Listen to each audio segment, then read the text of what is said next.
Welcome everybody to the first episode of the Interleague, a League of Legends show about asking good questions and getting good answers. I'm your host, Matt Demers. Today I'll be talking to Christopher Monte Cristo Mykles, who recently made headlines after becoming the coach of LCS team Counterlogic Gaming. He also serves as a commentator for OnGameNet's League of Legends and StarCraft broadcasts in Korea, and is the owner and operator of GGChronicle.com. Mykles is known for his talent for analysis, frank personality, and being one of the faces for English speakers looking to get into Korean esports. Ladies and gentlemen, Christopher Mykles. How are you doing, Monty? I'm doing great. How are you doing, Matt? I am doing great. It's a little bit late my time just because I am interviewing you over the time difference, the lovely 14 hours that we've all come to love and appreciate. How's Korea treating you? It's really, really hot right now, so I'm looking forward to more the end of the month rather than the current situation. Yeah, I remember, for people who don't know, I visited you. I guess you generously put me up in your lovely esports house. Let's call it that, the esports house, for OGN Winter. And one of the things that I really enjoyed was that the weather was kind of the same between Canada and Korea. Like, how hot is it over there right now? It's like 40 degrees Celsius. Oh gosh, I would not do well. 70% humidity. It's ridiculous. It's not good. Yeah, I would definitely want to throw myself out a window there. But we are talking today just about kind of the first... I kind of approached you about what you've been doing lately, which is not only the your casting for OGN, but your recent coaching position with Counterlogic Gaming. And that was something that I brought the East back to the West, almost, kind of thing, because you are you do still live and work in Korea, yet you are going to be helping out an American team. So why don't you kind of give me a little bit of a timeline of from where this kind of went from an idea to something tangible? Well, I mean, I've been friends with a lot of the members on CLG for a long time and been close with their manager, Kelby. And so for me, it was more about finding the right balance and what I could do with the team, because it stretches pretty far back, actually, where the idea of me coaching CLG kind of came up. But it wasn't really feasible because there wasn't really a good way to do it, given the fact that I was in Korea and the team was in America and all these other issues, including the fact that I refused to coach any team where the owner was one of the players. So even though I was always on very good terms with Hotshot and I like George very much, I just didn't feel that it was possible to coach a team where my boss would be the person I was coaching. So I think it really opened up when he left, and therefore for this new split, it became more of a reality where I could, even given the distance, have more of a hand with the team.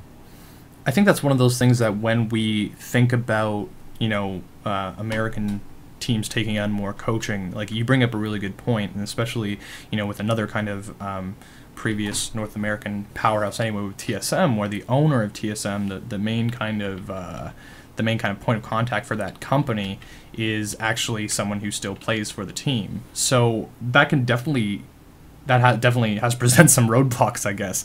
Do you find that it's easier to kind of work with the team, I suppose, now that you kind of almost have free reign? Well, you, as a coach, you have to have free reign, and I can't say it's easier because I didn't work with the team previously, but I can say that I think it's a terrible idea if you want a coach to have a player-owner situation, just because part of the coach's job is to push people outside of their comfort zone, challenge them, make them uncomfortable, call them out on their bullshit. And so you can't really do that when the person is able to ignore you and you're not in a position of authority. Coaching necessarily depends on that authority.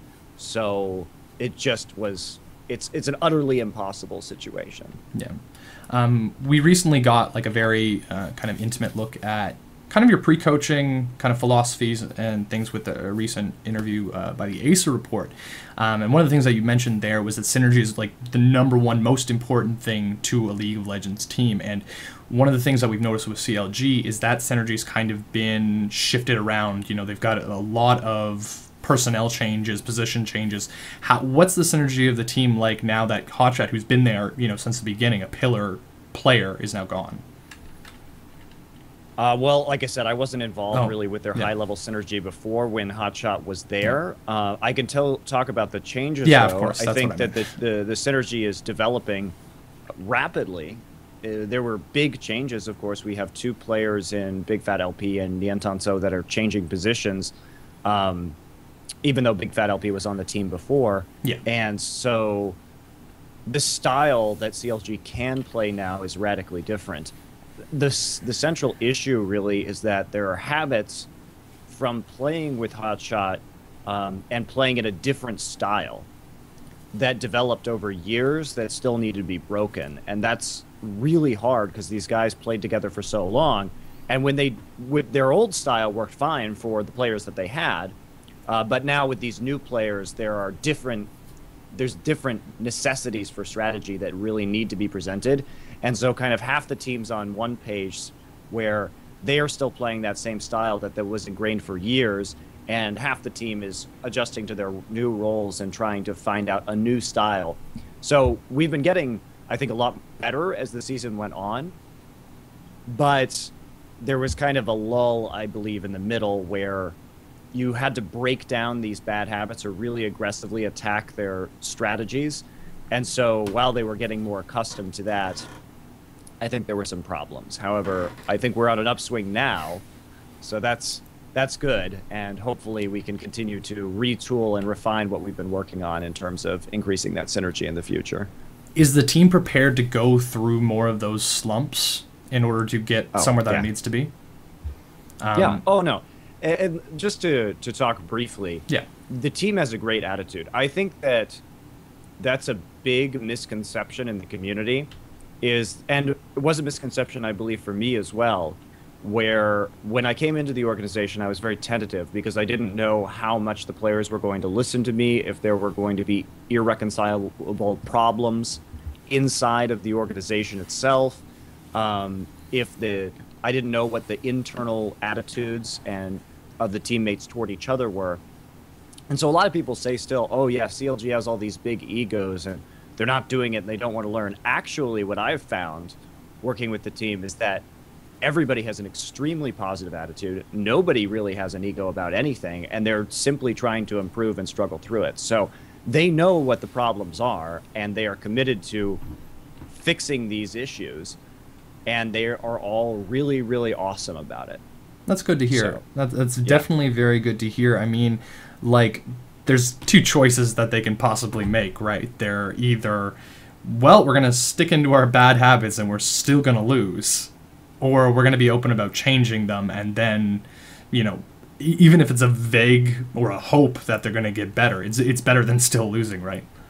Well, you know, I think that they were winning with their bad habits at the beginning of the LCS. Yeah. And that was because I believe that the team has a very high talent ceiling, which is part of what's interesting about working with them. And they're very good mechanically. So if they could grind out a game into the ultra late game where they can win based off their mechanics and not necessarily off their decision making or their strategy, they were actually quite successful.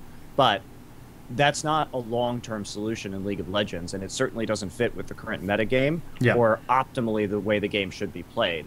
So yeah, I think the organization picked up a few wins early on in the season due to that, but it had to change. And so with that came some growing pains. Definitely. And like, how do you break that? Do you literally say, these are the comps that I'm going to ask you to run, and you're going to do them? Like, I guess if I kind of picture things, you know, it's very easy to want to be safe and go back to those old habits. Like, are you suggesting like different champions, different concepts that they can play, and just drilling it into their head that, you know, you need to break these bad habits?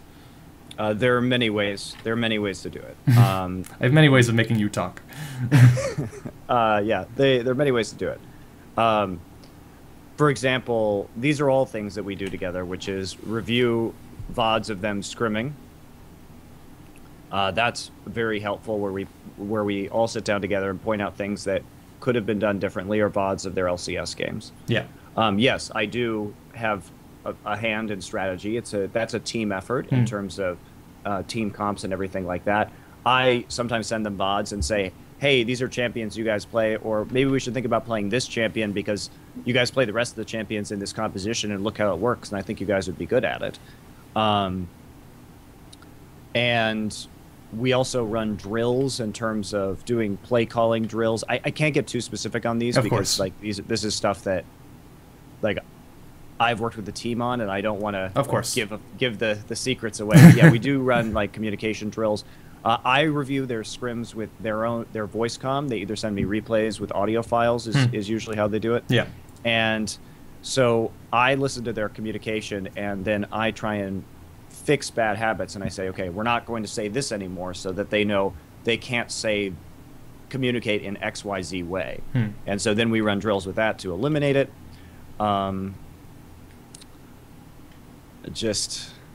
mean, trying to help them in terms of running them through certain VODs where team comps were played really well, so we can see what they do that CLG necessarily wouldn't do. Yeah. Encouraging the players to remind each other about the bad habits. But I think the voice comm is getting better. It's not ideal yet, and I think that's been a problem with CLG for a long time, is that they've never really had particularly good communication or clear communication. But I think that the biggest help actually was that Big Fat LP got back on the team, because he's a pretty solid leader and a smart guy, and is better at communicating, I think. So to have him back, I think, is a big boon in that area, and one of the big reasons behind the improvement. And it would also kind of help that he's now the jungler, right? You know, you're seeing a lot of it definitely kind of synergizes well with the role anyway, to have a jungler who is able to kind of command the rest of the team, because then, of course, you know, especially with the 3-man pushes, you know, solidifying that early lead, the jungler really seems to have that larger role in determining the whole flow of the game. And I can imagine, you know, kind of bringing that role, making that the leader, kind of saying, instead of having conflicting voices on like when the jungler is going to gank, what angle the jungler is going to be able to come in, consolidating all of that has got to be helpful anyway. Yeah, and especially for the laning phase. For the most part, Chowster makes most of the calls in the late game and for major objectives. But yes, absolutely, in the early game, it is very helpful to have Big Fat LP there, being more of a contributing voice. It's almost like you were saying, you were mentioning like communication is a large part of you know, CLG's past problems and what you guys are working through now. It's almost like you're kind of, you had that high skill ceiling and that very good mechanical skill, but now you kind of have to scale back and like look at the basic foundation of any kind of team sport, which is, you know, the communication, if you don't have a solid leader. Would you say that's something like that would you agree with that? Yes. Oh yeah, absolutely. That's what I think Chowster has been working a lot on too, is making sure that he's more deeply involved in the strategy, and that he's been working on his play calling quite a bit. Something I also do to break the bad habits and to help them with play calling is actually I sit in on a lot of their scrims live, and I actually play call for them. So that's actually very helpful, because that way they are not the ones in control, so they can see how to play differently, and they respond to me, and so that way they kind of build up new habits outside of their own, and they can hear a different kind of play calling. So that's actually been pretty helpful as well. It's almost like a little bit of a trust exercise as well. If you're trusting someone else in order to make the majority of the calls, it kind of builds that, like we said, that synergy again, especially with, you know, shuffling team members around in new positions, having, you know, Nien be relatively new to the team. Like he's been there for a while now anyway, but still it doesn't kind of I guess compare to what, you know, Big Fat LP Double Lift Chowster had for a long time anyway. He's still relatively new. Yeah. What kind of challenges have you been running into coaching the team from across multiple time zones and the Pacific Ocean? Like in terms of logistics, I'd imagine.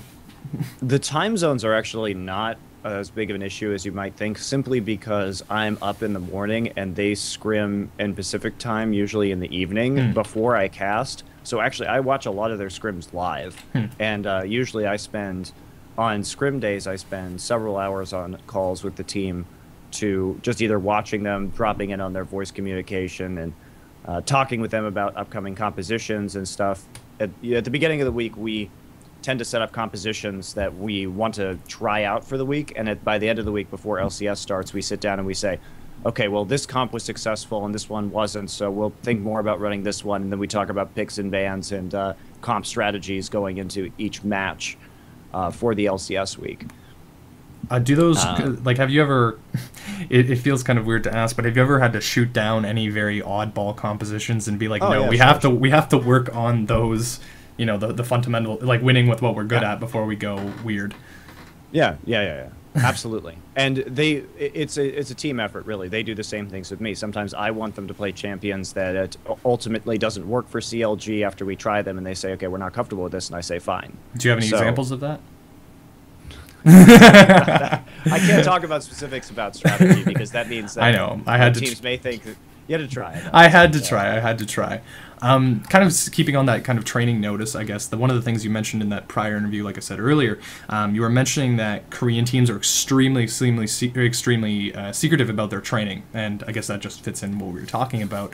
Does that kind of make it a little bit difficult to apply the concepts that you're seeing, you know, you're actually seeing put into practice and kind of bringing that back over to the North America? Because the Korean teams are secretive? Yeah. Well, I mean, I talk a lot with the Korean teams about various things, and the players themselves are not particularly secretive. It's mostly the management, and yeah, sometimes they won't let you watch scrims, or they kind of quiet down when you talk to the players. But I do have good connections here, and I do watch a lot of I get invited to a lot of the scrims from Korean teams and stuff like that too. So that's usually a helpful tool for me to see the games in action. So they are secretive about their strategies, and they're mostly their drills and their methods, but it's just a matter of having enough connections that you kind of know what's going on and what's happening, which I do to greater or lesser degrees depending on the team. Of course. One of the things that I guess in that vein, we're seeing like a lot of comparisons being made from, you know, the success that Cloud9 has had, and the kind of an ongoing debate, I suppose, is like if it's just the Korean style, and I say that with big air quotes, brought over to North America. Would you say that like Cloud9 is like, or North American teams anyway, are putting their own spin on what they're seeing being played overseas, or is it kind of just a catch-up thing almost? Like for me at least, it almost feels like North America is constantly trying to catch up to something. And are they very much doomed to always be doing that, or do you think that there's kind of a potential for breaking out? I think it's impossible to predict the future. I think it's very difficult, given the current situation in NA, to expect them to ever really be able to compete with the Korean teams, just because the infrastructure doesn't exist. So I think that's a pretty unrealistic goal for the immediate future. Now, as esports gets bigger in North America and teams can afford to hire multiple coaches and be a little more buckled down and hard-nosed about their training regimen, then yeah, I do think it could be possible. But as for like Korean strategy, actually, what Cloud9 is doing is Cloud9 is not very Korean anymore. I think that they started out in the qualifiers for LCS like that, but frankly, their strategy, to go into it, Ashe is not played in Korea. Yeah, as we saw. The Ashe Siren lane is certainly not played in Korea, and that's pretty core to Cloud9 right now. And also, I think the biggest difference is not only in champions, but how much farm they give Meteos. Ever since Insec went to top lane, there's not a jungler in Korea that gets as much farm as Meteos does, which allows him to play these carry junglers like Zac or Nasus, and be a primary initiator and really carry the game pretty darn hard. So that doesn't really happen in Korea. In fact, Nasus is not a very popular jungler anymore, because now the junglers are getting even less farm. And Zac is mostly a top laner because he needs a lot of items to be maximally effective. Yeah. And so we see Zach in the top lane.